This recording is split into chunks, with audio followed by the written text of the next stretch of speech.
En 1995, un jeune mec de 24 ans arrive en Californie. Il a 2000 $ en poche, pas d'appartement, et un rêve tellement fou que même sa famille pense qu'il est devenu fou. Il dort dans son bureau, il se douchit au ILMCA, il mange des pâtes froides directement de la boîte. 15 ans plus tard, ce même mec dirige 3 entreprises qui valent des milliards. Tesla, SpaceX et d'autres que tu connais peut-être moins. Aujourd'hui, il est l'homme le plus riche du monde. Mais voilà ce que personne ne te raconte. Cette ascension n'est pas l'histoire d'un génie qui a tout réussi. C'est l'histoire d'un mec qui a failli tout perdre plusieurs fois. L'histoire de décisions tellement extrêmes que tu te demandes s'il était courageux ou complètement cinglé. Et surtout, l'histoire d'un prix à payer que très peu de gens sont prêts à accepter. Je suis pas là pour te dire qu'Elon Musk est un saint ou un monstre. Je suis là pour te raconter ce que tout le monde ignore. Les choix, les sacrifices, le côté obscur et ce que ça peut t'apprendre sur toi-même. Parce que son histoire, c'est pas juste une success story, c'est un miroir qui te montre jusqu'où tu es vraiment prêt à aller pour ce que tu veux. Avant qu'on plonge dans cette histoire que tu ne connais pas, fais-moi une faveur, like cette vidéo maintenant, parce que ce que tu vas entendre dans les prochaines minutes va challenger tout ce que tu pensais savoir sur le succès, et tu vas vouloir pouvoir la retrouver. Allez, on y va. Commençons par l'enfance, parce que c'est là que tout se construit. Et l'enfance d'Elon, personne n'en parle vraiment. Il grandit en Afrique du Sud. Et contrairement à ce que beaucoup pensent, non, sa famille n'était pas ultra riche avec des mines d'émeraude qui finançaient tout. C'est plus compliqué que ça. Son père avait de l'argent, oui, mais leur relation, toxique, vraiment toxique. Elon l'a dit lui-même dans plusieurs interviews, son père était un terrible être humain. Presque tous les crimes ou actes mauvais que tu peux imaginer, son père les a commis.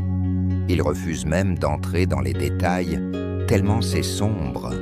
Imagine, tu grandis dans une maison où tu ne te sens jamais en sécurité émotionnellement, où ton père, au lieu de te construire, te détruit.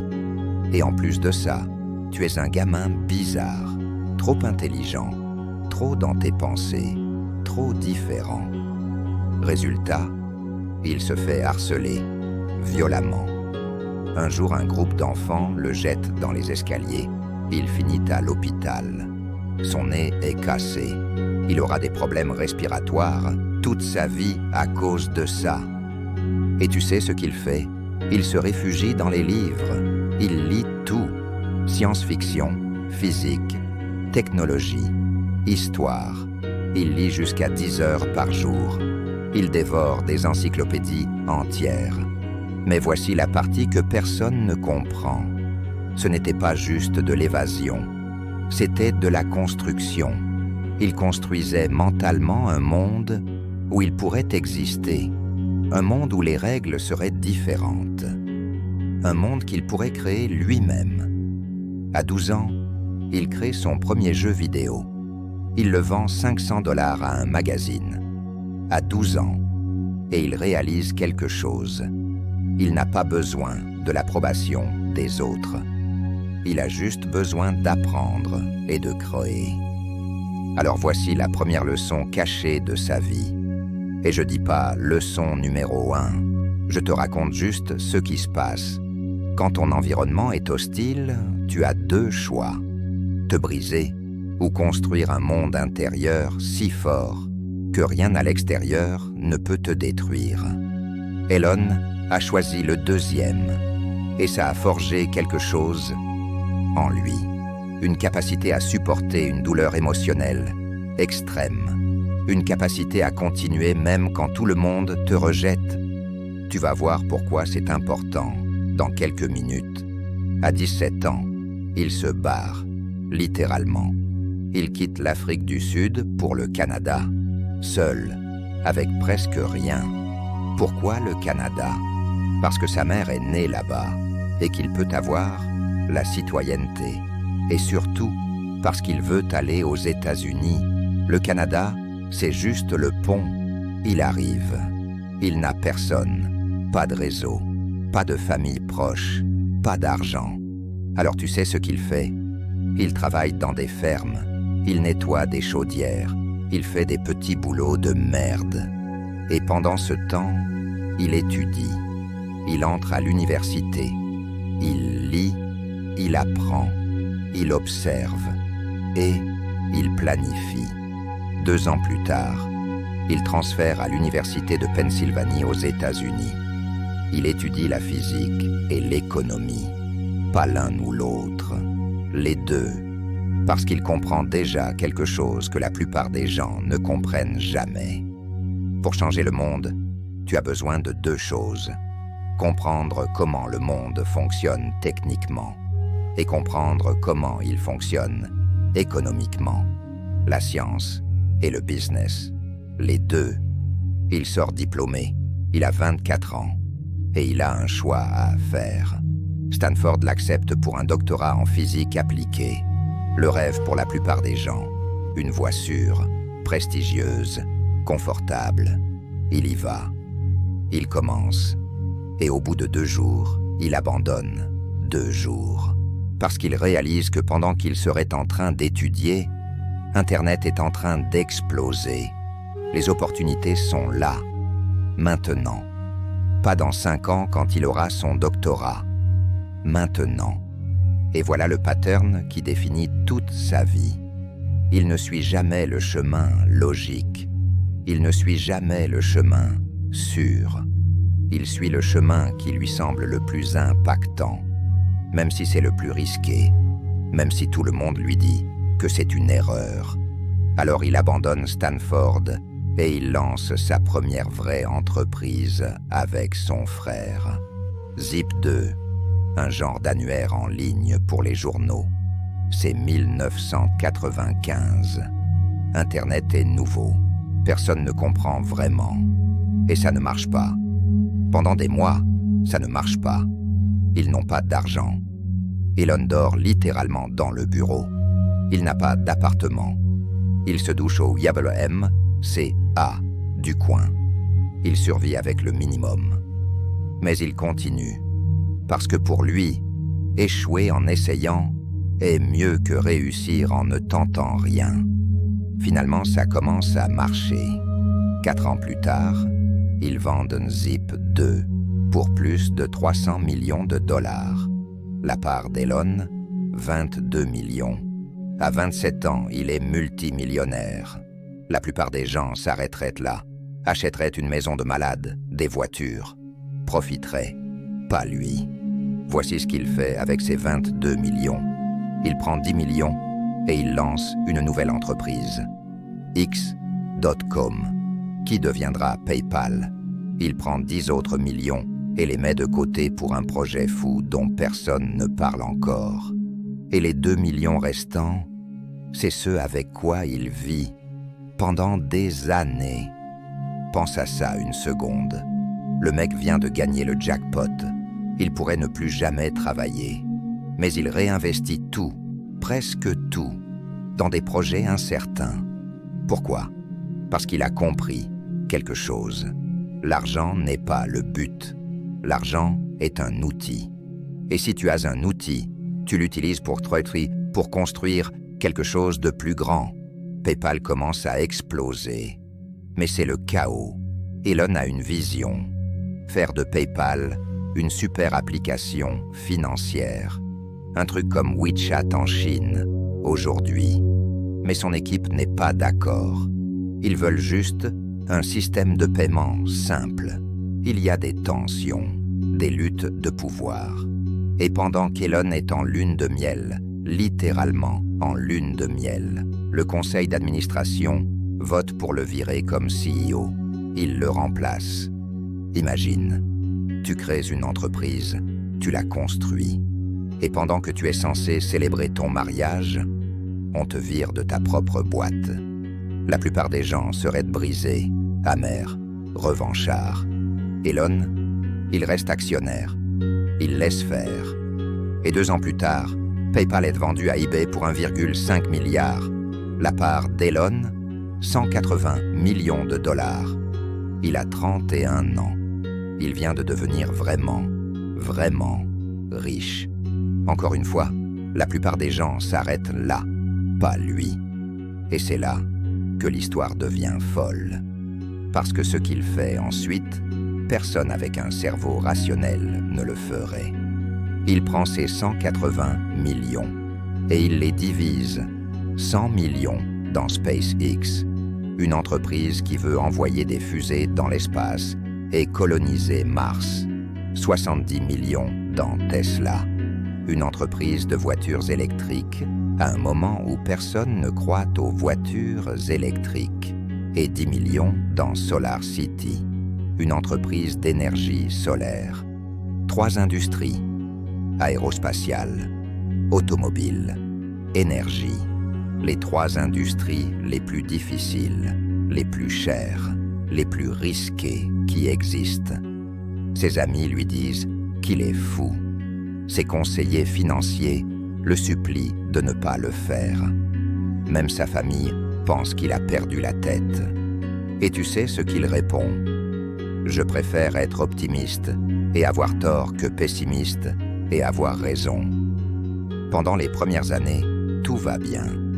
SpaceX teste des fusées. Tesla développe des prototypes. Ça avance. Et puis 2008 arrive. La crise financière. Tout s'effondre. SpaceX a fait 3 lancements. Les 3 ont échoué. Les 3 fusées ont explosé. Ils ont un 4e essai. Si ça échoue, c'est fini. Plus d'argent, plus d'investisseurs. Fin de l'histoire. Tesla, au bord de la faillite. Chaque semaine, ils sont à 2 doigts de fermer. Les fournisseurs ne veulent plus livrer. Les employés ne savent pas s'ils vont être payés. Et Elon, il est personnellement en train de couler. Il a investi tout son argent. Tout. Il n'a plus rien. Il emprunte de l'argent à des amis pour payer son loyer. Le mec qui valait 180 millions 3 ans avant est maintenant endetté et sur le point de tout perdre. Et voici le moment dont personne ne parle. Le moment où il doit choisir.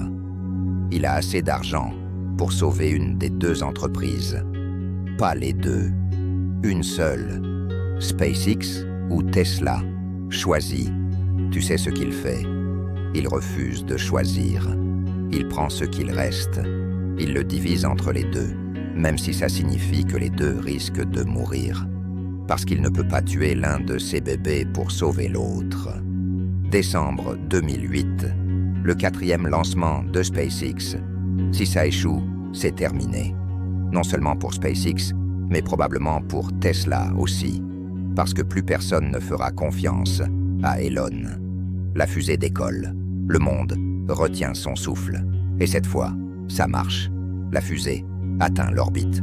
Pour la première fois, une entreprise privée envoie une fusée en orbite. 2 jours plus tard, la NASA appelle. Contrat de 1,6 milliard de dollars. SpaceX est sauvé. Tesla, c'est plus compliqué. Ils sont toujours au bord du gouffre. Mais le succès de SpaceX change la perception. Les investisseurs reviennent petit à petit. Tesla survit. Juste. Maintenant, parlons de ce que cette période a fait à Elon. Parce que c'est là que l'histoire devient sombre. Il a travaillé 100 heures par semaine, chaque semaine, pendant des années. Il dort dans les usines Tesla. Il passe de bureau en bureau de SpaceX, résolvant des problèmes techniques à 3 heures du matin. Son premier mariage, terminé. Sa 2e relation, terminée. Il voit à peine ses enfants. Il a dit dans une interview qu'il y a eu des moments où il n'a pas vu ses enfants pendant des semaines. Il développe des problèmes de santé, du stress chronique, des insomnies. Il dit lui-même qu'il y a eu des moments où il se réveillait en hurlant au milieu de la nuit. Et voici la partie que personne ne dit. Le succès a un prix, toujours. Ce n'est pas gratuit, ce n'est pas magique. Elon n'a pas réussi parce qu'il était chanceux ou génie. Il a réussi parce qu'il était prêt à payer un prix que 99,9% des gens ne sont pas prêts à payer.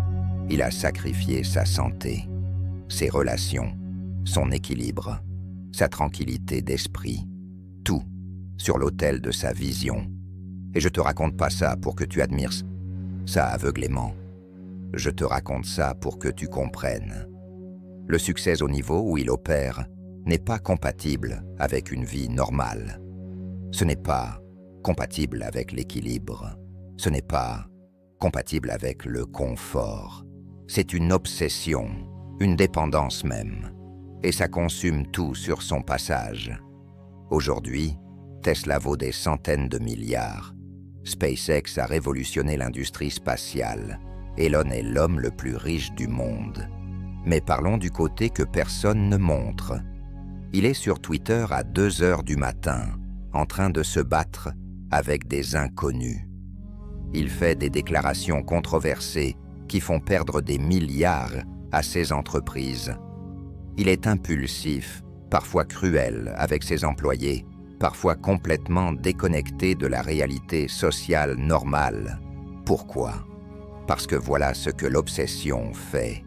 Elle te donne des super-pouvoirs dans certains domaines, et elle te rend dysfonctionnel dans d'autres. Il peut résoudre des problèmes d'ingénierie que des équipes entières n'arrivent pas à résoudre, mais il ne peut pas avoir une conversation normale au dîner sans parler de fusée ou de batterie. Il peut travailler 120 heures par semaine sans s'arrêter. Mais il ne peut pas maintenir une relation amoureuse stable.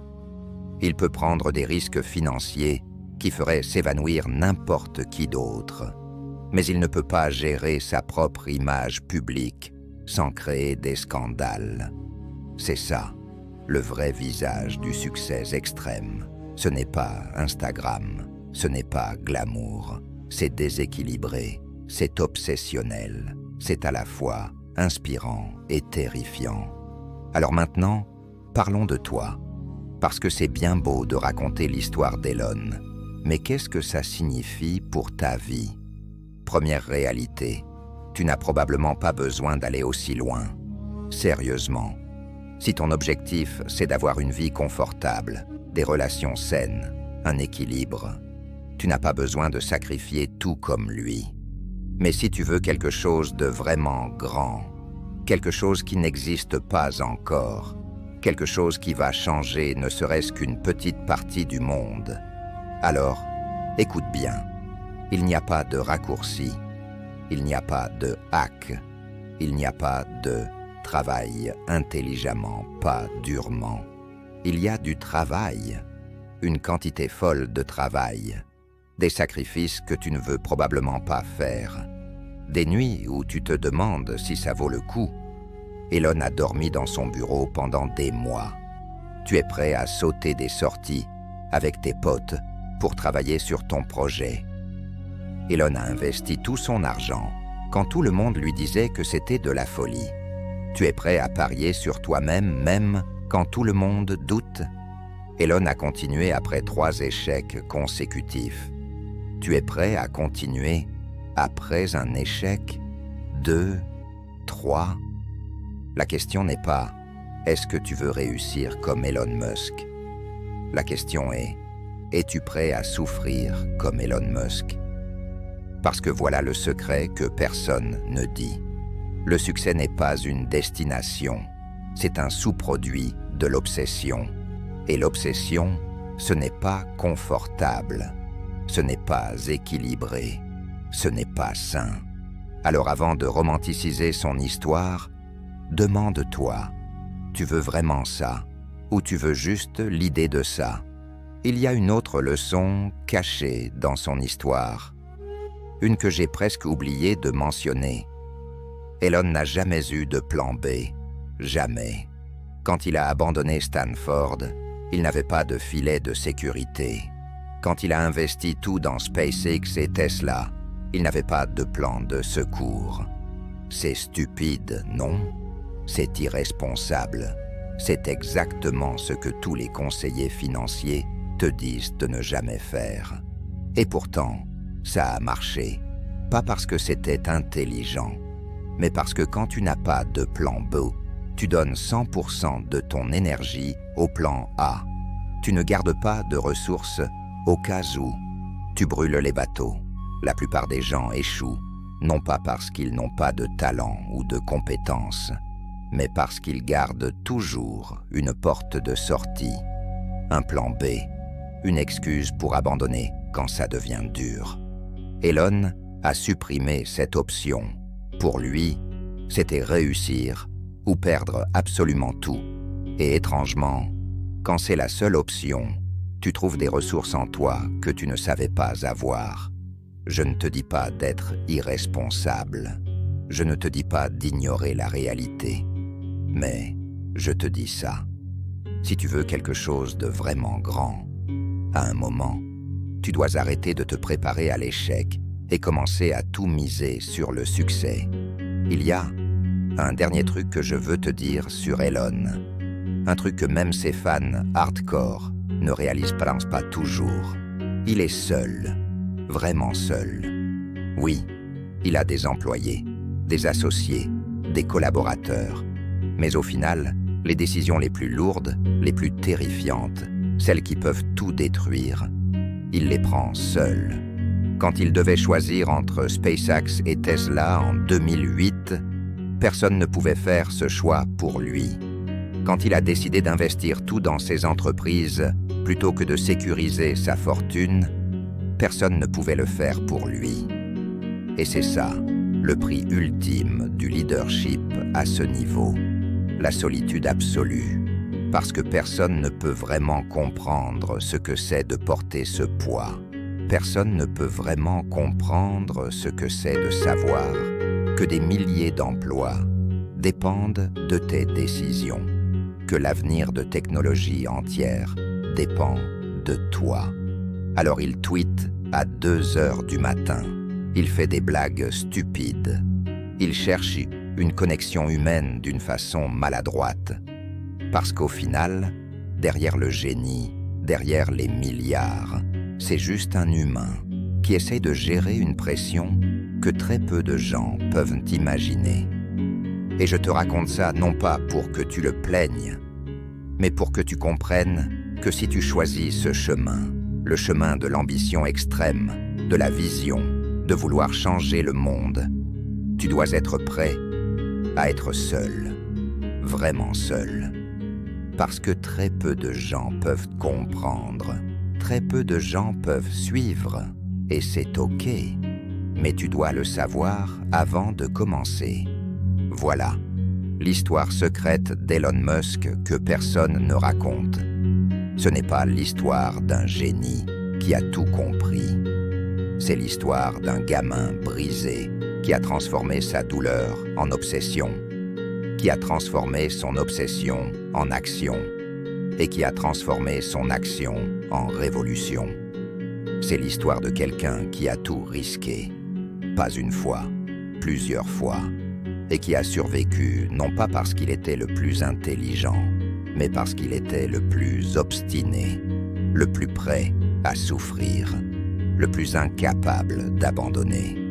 Alors qu'est-ce que tu fais avec cette histoire?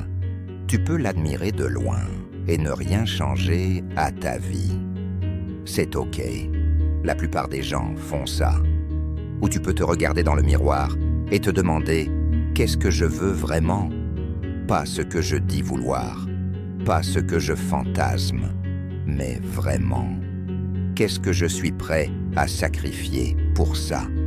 Combien de douleurs je suis prêt à endurer? Combien de fois je suis prêt à échouer? Parce que c'est ça, la vraie question. pas « est-ce que je peux réussir ?» mais « qu'est-ce que je suis prêt à payer pour réussir ?»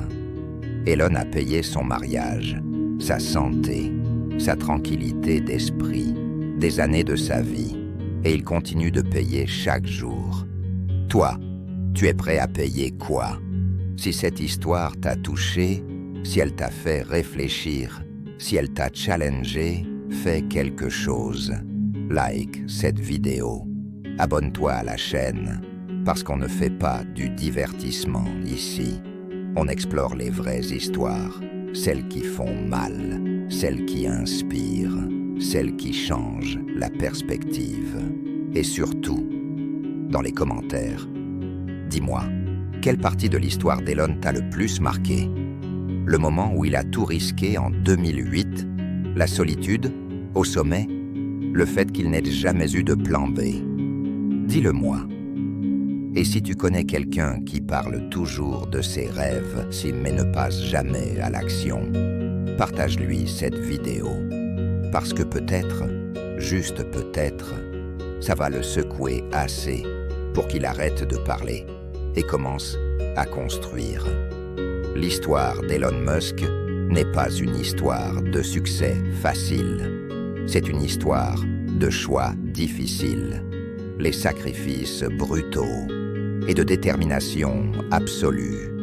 Tu n'as pas besoin d'être Elon Musk, mais tu peux prendre une chose de son histoire et l'appliquer à la tienne.